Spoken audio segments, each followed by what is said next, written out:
In this video series, you're going to learn how to use Amazon's simple storage services, or as it's more commonly known, Amazon S3. Now, the reason you might want to use Amazon S3, and the reason most people use it, is because you can store large amounts of data, and you can also access large amounts of data for a very inexpensive price. The reason this is advantageous is because of the large size of files these days. With the advent of internet video and audio, the files can get quite large, so many people want to offload them from their hosting account for performance reasons. By using Amazon S3, you can have your main website running off of your everyday server and have your files on the Amazon S3 server. And what this does is it allows your website not to get bogged down with file downloads. If you have a high amount of traffic coming to your website and a lot of people going to download products after they purchase them, this is a good solution because you don't have to worry about your website bogging down if you're doing a big launch or something like that. Now, Amazon S3 is meant really for storing and accessing your files. It does not have a lot of bells and whistles like a normal hosting account. And that is why people use it just for file storage, because that's really all it's meant for. Amazon themselves use the S3 service to store their own files for their own sites. So if they have confidence in their servers to store all of their data, then you certainly should have the same. Now, Amazon S3 service is also very inexpensive. Really, it's just pennies a gigabyte for data storage and very low fees for bandwidth, so it's a reasonable solution. Okay, now of course your first step is going to be to set up an Amazon S3 account. And you can do that from amazon.com/S3.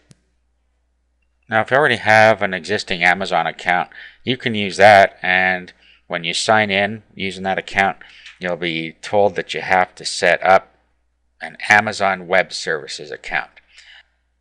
And just go ahead and continue at that point.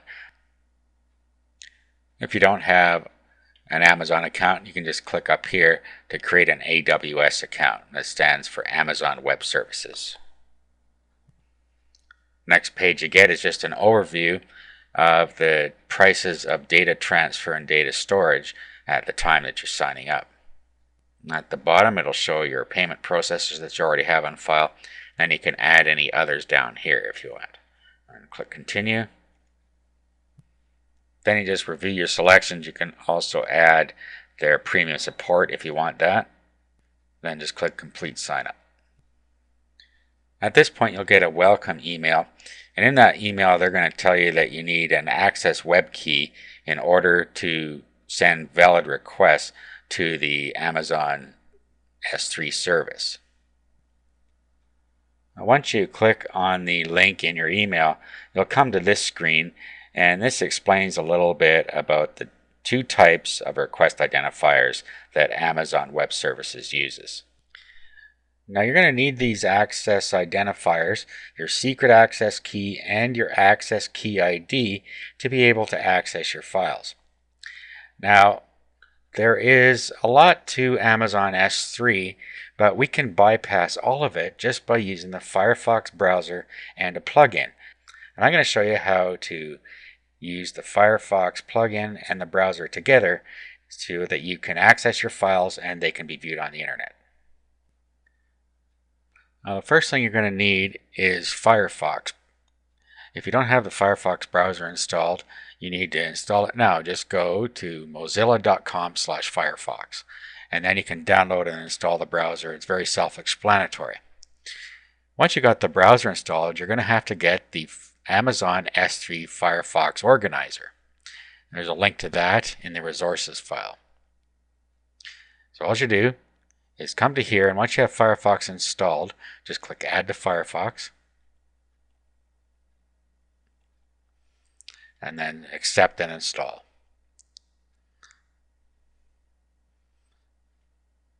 Click Install now.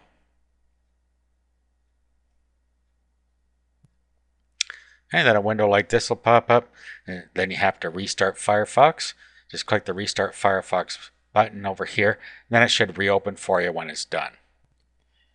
After it restarts, when you go into Tools, you should now see here S3 Organizer. Okay, so at this point what we need to do is go back to our Amazon services and our access identifiers. In here you have your access key ID. So copy that, then open Notepad or somewhere where you can access it easily. Paste it in here, and then go back to your browser here, then click on Show underneath your secret access key. Grab that, and then paste that into your Notepad session as well, underneath the other one. Now go to your Amazon S3 Organizer, go to Manage Accounts, give it a name here. Doesn't matter what you call it. Paste your secret key down here, and paste your access key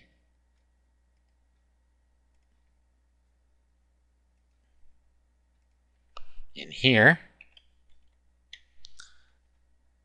Click Add. Okay, so now you have S3 Account 1. So we can close that. And here we are, S3 Account 1. Okay, and then you have your own computer on this side, and you have your Amazon account on this side. Now, Amazon folders are called buckets. So what you have to do here is create a directory, and your directory is your bucket. And inside here, you will see some different things about the buckets. Okay, so what I'm going to call this is Store Videos. Now, of course, you can call them anything you want. And then I'm going to create another one called Public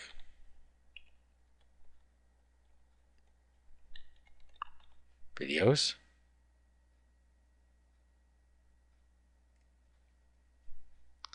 Okay, so then what I could do is find stuff on my computer on this side and upload it where I want over here.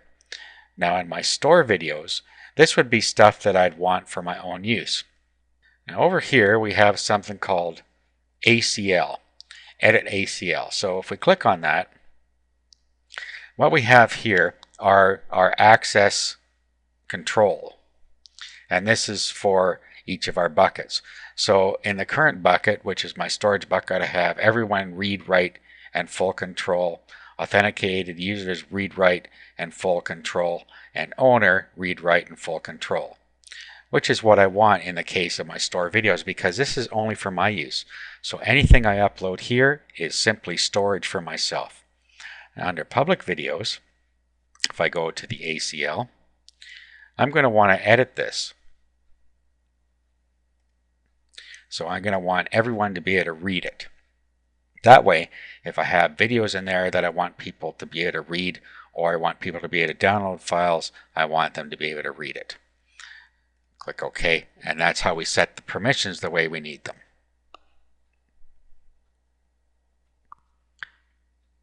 And now I've selected a folder that I want to upload, and here's our buckets. And I'm going to upload this folder into public videos. So double click on that, and then what we'll do is we click on Tour, we right click, and we click Upload. Now what will happen is it will upload all of the files in the queue up into our bucket called public-videos.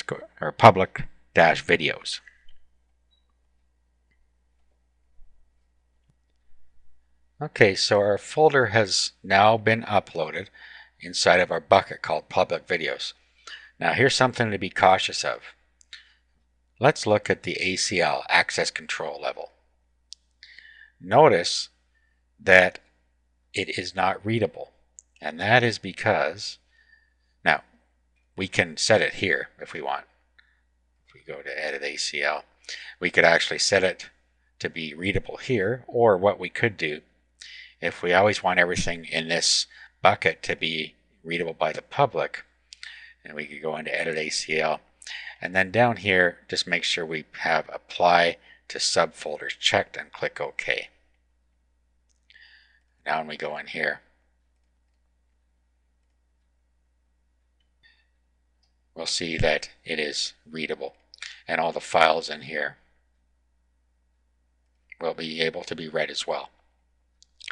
Okay, so we've uploaded all of our video files here now. Now, to access it, we have to use a special URL to this one, and it will be our bucket name, public-videos dot s3.amazonaws.com/tour, and then /tour.html will be how we access this video. And just to make sure that works, we'll bring that up now. Actually, now let's clear this. We can clear the completed. Now I'll bring up a blank window here, and then we will paste the URL in there that we need to use. So the generic name is bucket name. So what you will use is the name of your bucket .s3.amazonaws.com/folder name/file name. And that's how you access files. I'm going to include all this in a document that comes with the video so that you know what I'm talking about here, and I'm going to show you in a sec here. Okay, it's now loading the video into the browser here. And as you can see, it's loading Camtasia Studio file in there, and that's how we get everything to work in our Amazon S3 account. Now let's just go over how to embed your video into an existing web page.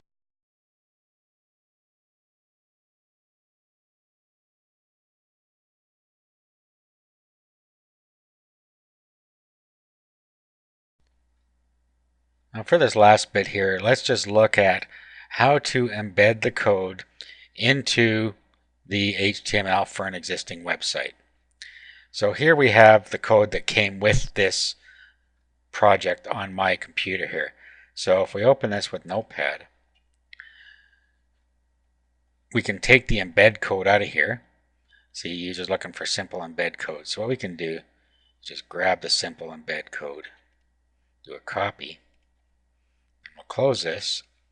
I'm going to make a whole new web page here, but I could just pop that into any web page if I want. But I'm going to create a new web page. I'm just going to do it with Composer here. And go to Code, Source. And we'll just pop it right in here.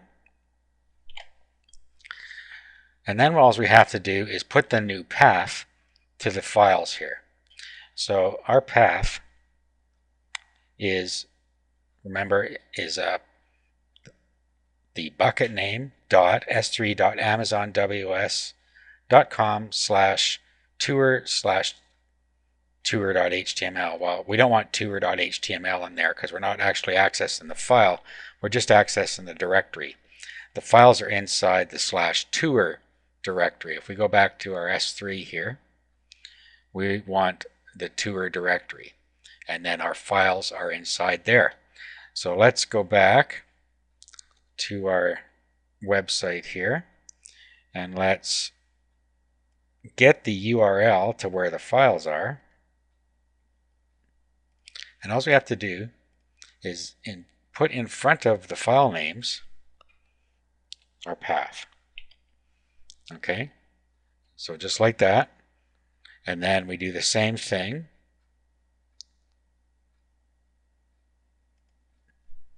here. And then we do the same thing here. So anywhere where it's referencing a file, where it has a source equals, that's going to be a file that we need to put the URL in front of so that it knows to access them there. I think I got them all here. Just zip across here. Okay, here's another one.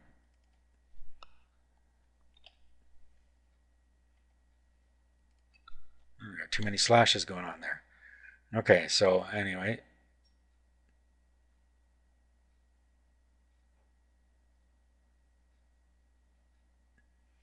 Alright, so that's it. Just fix these slashes here that I somehow have too many of.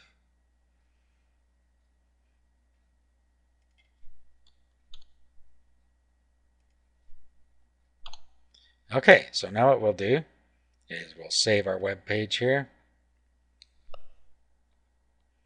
to our desktop.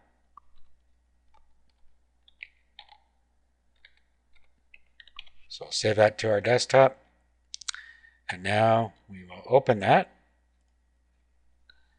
And there it is. We've now embedded the video right into our web page.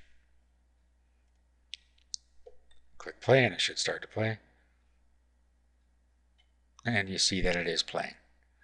Okay, so that's about all you need to know about using Amazon S3 to store your files and to have people be able to publicly access your files as well.